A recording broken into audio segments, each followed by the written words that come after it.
Good morning students. आज हम chapter पढ़ेंगे वाक्य। वाक्य कैसे बनते हैं। इससे पहले हमने बनाए थे शब्द कि शब्द कैसे बनते हैं, तो वर्णों के सार्थक समूह से। अब हम पढ़ेंगे वाक्य कि वाक्य कैसे बनते हैं। अब आप ये देखिए, एक एक उदाहरण देखिए। जैसे चला, हल रहा, किसान है, बसी है, किनारे, दिल्ली के, यमुना, हमें चाहिए बचना प्रदूषण से। क्या ये वाक्य सही है? नहीं। क्यों? कि जो शब्द हैं वो उल्टे सीधे लगे हुए हैं, एक से शब्द नहीं लगे हुए हैं, तो ये वाक्य सही नहीं है। अगर हम इन वाक्य में शब्दों को सही तरीके से लगाएं तब हमारा वाक्य सही बनेगा। जैसे देखिए, इसका हमने बनाया किसान हल चला रहा है, दिल्ली यमुना के किनारे बसी है, हमें प्रदूषण से बचना चाहिए। अब आपने देखा कि इसमें शब्द जो थे सही तरीके से नहीं थे। अब यहाँ हमने शब्दों को सही तरीके से लिखकर और हमने वाक्य बनाया है। तो वाक्य कैसे बना कि शब्दों के सार्थक एवं व्यवस्थित समूह को वाक्य कहते हैं। क्या? शब्दों के सार्थक एवं व्यवस्थित समूह को वाक्य कहते हैं। वाक्य के अंग दो होते हैं, उद्देश्य और विधेय। जब भी हम वाक्य लिखते हैं तो उसमें दो अंग होते हैं, उद्देश्य और विधेय। अब उद्देश्य क्या होता है? अब हम उद्देश्य के बारे में पढ़ेंगे। उद्देश्य जैसे देखिए, अध्यापिका व्याकरण पढ़ा रही है, अध्यापिका व्याकरण पढ़ा रही है। वंश बाजार जाता है। अब हमें इसमें ये देखना है कि उद्देश्य कौन सा है। तो जिस वाक्य में जिसके विषय में कोई बात कही जा रही है, कुछ कहा जा रहा है, उसको कहते हैं उद्देश्य। अब यहाँ अध्यापिका व्याकरण पढ़ा रही है, तो यहाँ किसके विषय में कुछ कहा जा रहा है? अध्यापिका के विषय में। दूसरे वाक्य में देखो, वंश बाजार जाता है, तो इस वाक्य में किसके विषय में कहा जा रहा है? वंश। तो जहाँ वाक्य में जिसके विषय में कुछ बात कही जाए, वाक्य में जिसके विषय में कुछ बात कही जाए, उसे उद्देश्य कहते हैं। अब आता है विधेय कि विधेय क्या होता है। जैसे माधव खेलता है, अंशिका पत्र लिखती है। अब हमें इसमें बताना है कि विधेय क्या है। तो जिस वाक्य में उद्देश्य के विषय में कुछ कहा जा रहा है, अब यहाँ उद्देश्य कौन है? माधव और अंशिका। अब माधव के विषय में क्या कहा जा रहा है वाक्य में? कि खेलता है। अंशिका के विषय में क्या कहा जा रहा है? पत्र लिखती है। तो उद्देश्य के विषय में जो कुछ कहा जाता है उसे कहते हैं विधेय। यानी वाक्य में उद्देश्य के विषय में जो कुछ कहा जाए उसे विधेय कहते हैं।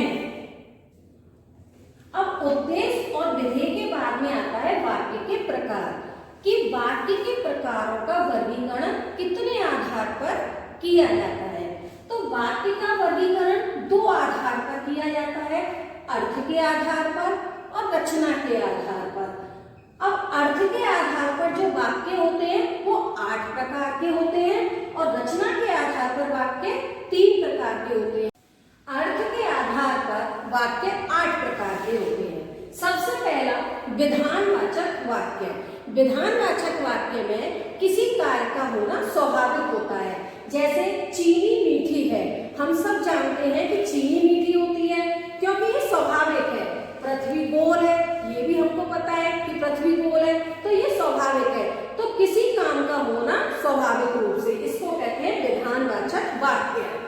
दूसरा आता है हमारा निषेधवाचक वाक्य, यानी नकारात्मक, किसी काम का ना होना। जैसे अंशिका खाना नहीं खा रही है, रोहन किताब नहीं पढ़ रहा है, तो इसमें क्या काम का नहीं हो रहा? खाना नहीं खाने का।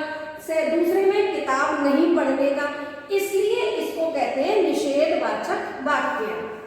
तीसरा आता है हमारा प्रश्नवाचक वाक्य। वाक्य में प्रश्न पूछने का काम किया जाता है। जैसे कल तुम्हारे साथ कौन था। अब इसमें कौन जो शब्द है वो प्रश्नसूचक शब्द है।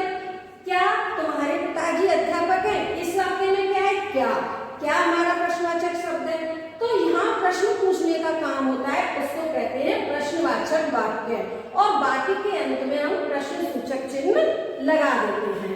अब आता है हमारा फोर्थ इच्छावाचक वाक्य। इच्छावाचक वाक्य में क्या है, किसी को आशीर्वाद देना, किसी को इच्छा प्रकट करना, शुभकामना देना। अब आप देखो, आप किसी के पैर छूते हो तो आपको आशीर्वाद मिलता है कि आप दीर्घजीवी हो। दीर्घजीवी का मतलब लंबी आयु हो, भगवान तुम्हें सुखी रखे। तो यहाँ क्या हो रहा है, आशीर्वाद दिया जा रहा है। अब यह है चलो नैनीताल घूम आए। यहाँ इच्छा प्रकट की जा रही है कि चलो नैनीताल घूम आए। तो यहाँ हमारा मन है नैनीताल घूमने का। फिफ्थ है हमारा संदेहवाचक वाक्य। संदेहवाचक वाक्य में क्या होता है कि हमें काम में संभावना है या नहीं है, ये वाक्य में पता चलता है कि संदेहवाचक वाक्य में क्या है। जैसे कहीं वह खो ना जाए, अब हमें संभावना है कि मिलेगा या खो जाएगा, इसलिए शायद आज वर्षा हो जाए, कि लगता है कि आज वर्षा हो जाएगी या नहीं होगी, ये हम नहीं कह सकते। इसमें हमें संदेह प्रकट होता है कि वो काम होगा या नहीं होगा। 6 है हमारा आज्ञावाचक वाक्य। जब भी हम कोई आदेश देते हैं, आज्ञा देते हैं, इसमें एक आता है प्रार्थना करना भी आता है, या प्रार्थना की जाती है, तो उसे कहते हैं आज्ञावाचक वाक्य। जैसे सभी छात्र खड़े हो जाओ, तो आपको आदेश दिया जा रहा है कृपया शांति से बैठिए। यहाँ क्या किया जा रहा है, प्रार्थना की जा रही है कि शांति से बैठिए, तो इसको कहते हैं आज्ञावाचक वाक्य। संकेतवाचक वाक्य में कि एक संकेत दिया जाता है किसी काम के लिए। अब आप रास्ते में कहीं जाते हो तो ट्रैफिक लाइट होती है, तो ट्रैफिक लाइट संकेत देती है कि हमें किधर जाना है। इसी तरीके से संकेतवाचक वाक्य में यही होता है, यदि समय पर वर्षा होगी तो फसल भी अच्छी होगी। यदि वह पढ़ता तो पास हो जाता, तो आपको संकेत दिया गया कि पढ़ते तो पास हो जाते। विस्मयवाचक वाक्य में, जिस वाक्य में आश्चर्य, शोक, घृणा ये सभी चीजें प्रकट हो, वहां विस्मयवाचक वाक्य होता है। जैसे शाबाश तुमने तो कमाल कर दिया। अब इसमें विस्मयवाचक शब्द कौन सा है, शाबाश, और उसके आगे विस्मयसूचक चिन्ह लगा हुआ है। अब दूसरा देखिए, आहा कितना सुहावना मौसम है, तो हमें यह अच्छा लग रहा है, इसलिए बोला आहा कितना सुहावना मौसम है। देख लेना, रचना के आधार पर वाक्य 3 प्रकार के होते हैं। सबसे पहला सरल वाक्य, संयुक्त वाक्य, मिश्रित वाक्य। हम पढ़ेंगे पहले सरल वाक्य। सरल वाक्य में क्या होता है कि एक ही उद्देश्य होता है और एक ही विधेय, यानी एक ही कर्ता और एक ही क्रिया। जैसे नीरज क्रिकेट खेल रहा है, तो आप इसमें देख रहे हैं एक ही कर्ता है नीरज, और एक ही क्रिया है खेल रहा है। इसमें देखो कुमकुम खाना खा रही है, इसमें भी एक ही उद्देश्य है और एक ही विधेय है, यानी एक ही कर्ता और एक ही क्रिया। लेकिन कभी कभी ऐसा होता है कि 2 कर्ता भी आ जाते हैं। जैसे मैं लिख रही हूं रीना और कुमकुम, तो यहाँ क्या हो गया, 2 उद्देश्य हो गए, यानी 2 कर्ता हो गए। तो कभी कभी ऐसा होता है कि एक से 2 भी उद्देश्य हो जाते हैं और क्रिया एक ही रहती है, इसे कहते हैं सरल वाक्य। अब आता है सेकंड नंबर संयुक्त वाक्य। संयुक्त वाक्य में क्या होता है, 2 वाक्यों को जोड़ना, यानी 2 वाक्य स्वतंत्र रूप से जुड़े होते हैं। आपको किससे जोड़ते हैं, जैसे समुच्चय बोधक शब्द है, योजक शब्द है, जैसे और, परंतु, इसलिए, इन शब्दों से हम 2 वाक्यों को जोड़ते हैं। जैसे मिथिला पढ़ रही है और नीतीश खेल रहा है, तो हमने इन 2 वाक्यों को किससे जोड़ा है, और शब्द से। दूसरा देखिए, रमन आगरा गया है परंतु जल्दी ही वापस लौट आएगा।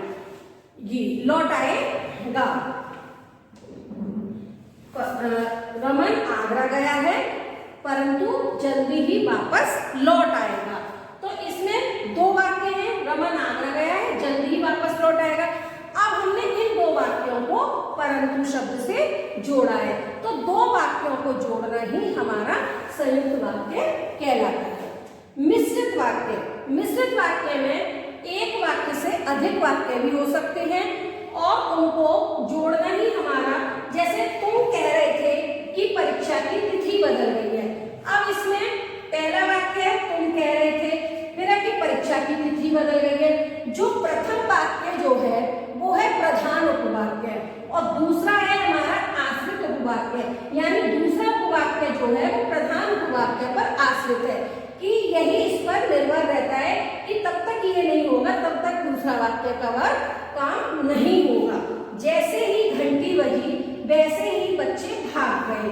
तो पहला क्या है उपवाक्य यानी प्रधान उपवाक्य और दूसरा है हमारा आश्रित उपवाक्य, इसीलिए इसको कहते हैं विसरित वाक्य। आप इनको रिवीजन करेंगे वाक्य चैप्टर को और बाकी की परिभाषा याद करेंगे।